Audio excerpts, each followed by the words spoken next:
Welcome to episode 3 of the Mr. Irrelevant podcast. You are joined here today by myself, Jaymes. Ty. Jamal.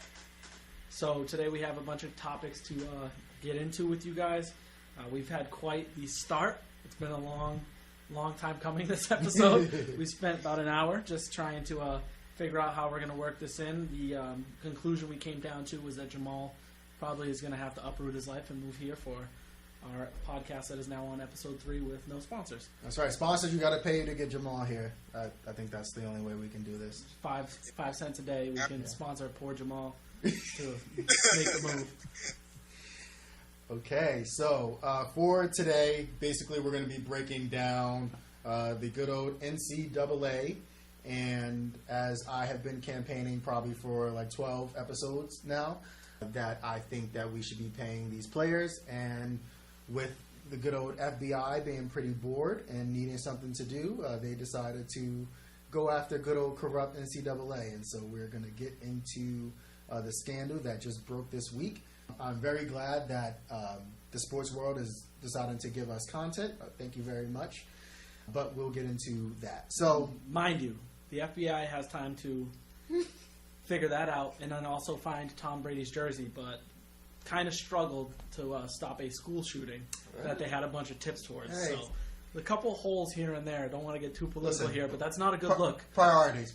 It's bad timing for them, at the least. Priorities.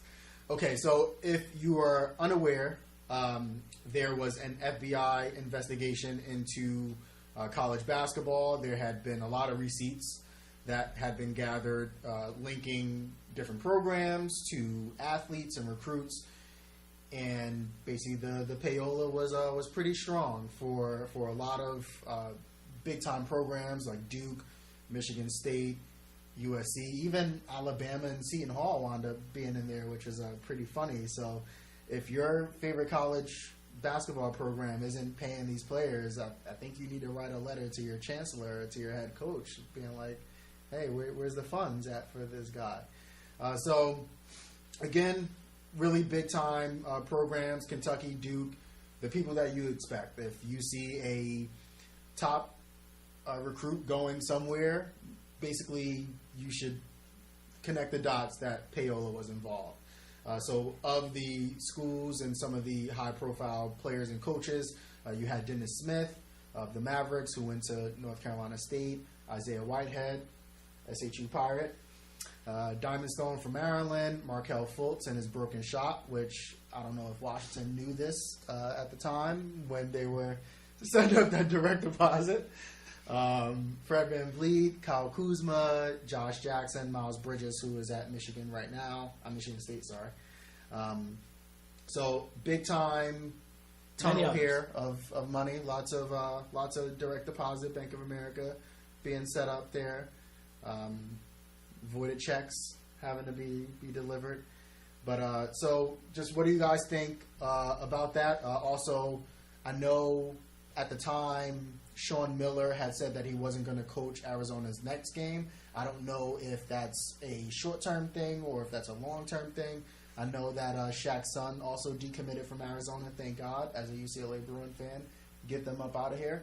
You guys have any thoughts on the payola scandal of 2018 and kind of where we're going with that? I feel like the situation like this is very big for the NCAA.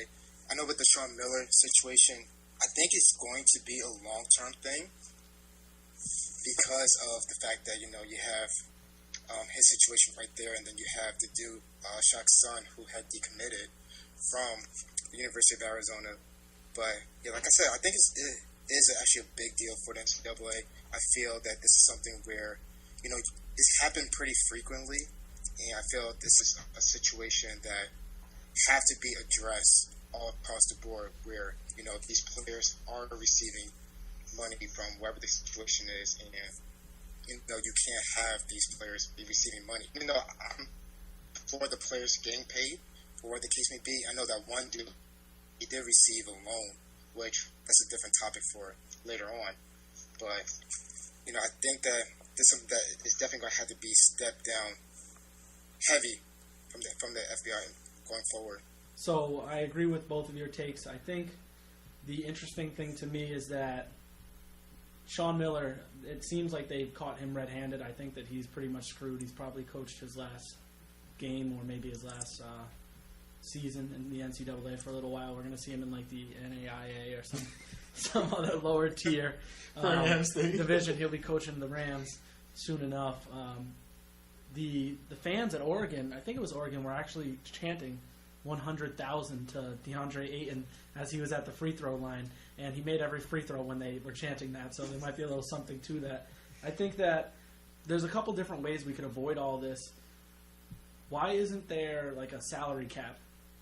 Each team gets a certain amount of money. You get as many people as you can with the amount of money you have.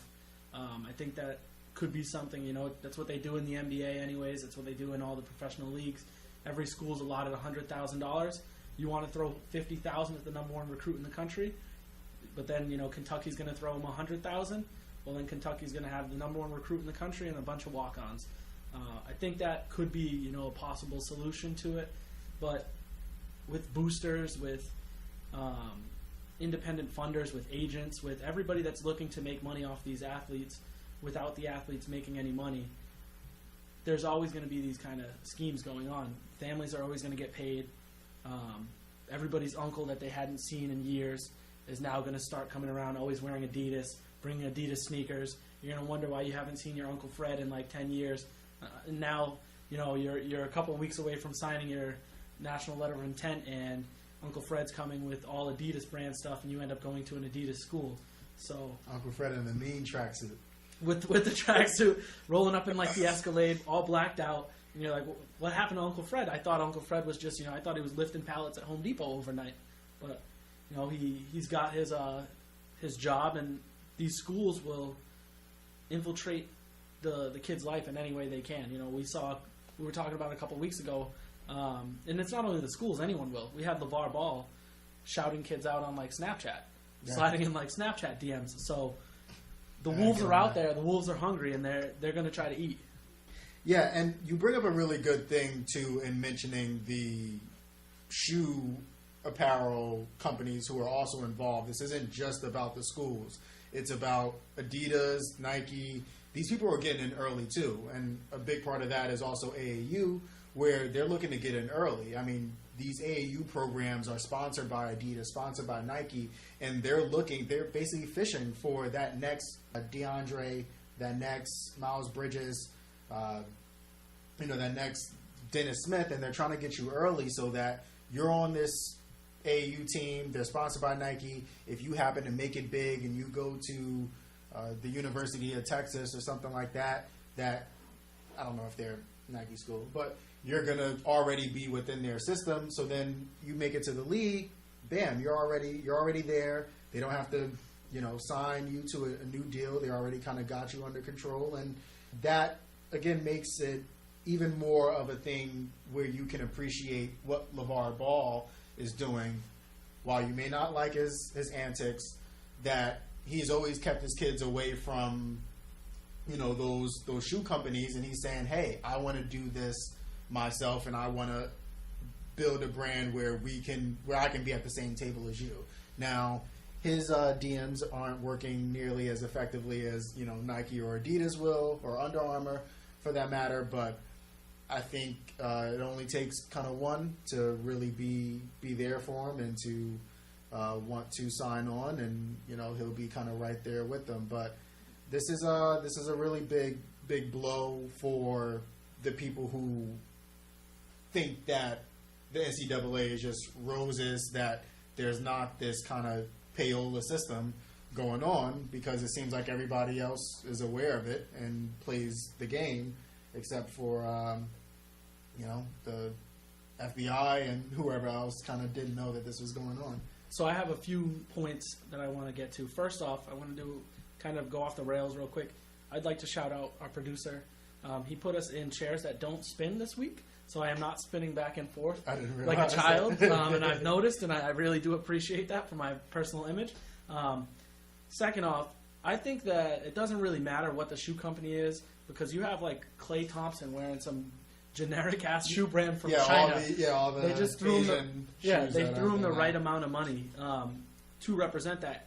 And third, I'm like very disappointed in both of you that neither of you have shouted me out, because on our last episode that we recorded, I said that LeVar Ball has been very quiet and something's going to come out and he's going to pull some shit. There's going to be some circus. Literally the next day, LeVar Ball was talking about how if the Lakers don't draft or the Lakers don't sign his other two sons, Lonzo's leaving. Yeah, was Literally the next day. Lonzo going to go to the Shanghai Dragons with the Sharks. LaMelo and But literally the next day.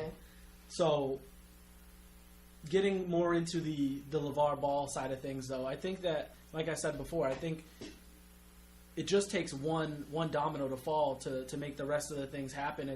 We saw it with guys going overseas and playing. Brandon Jennings was kind of the first guy that was successful in doing that, and then we saw Emmanuel Mudiay do it.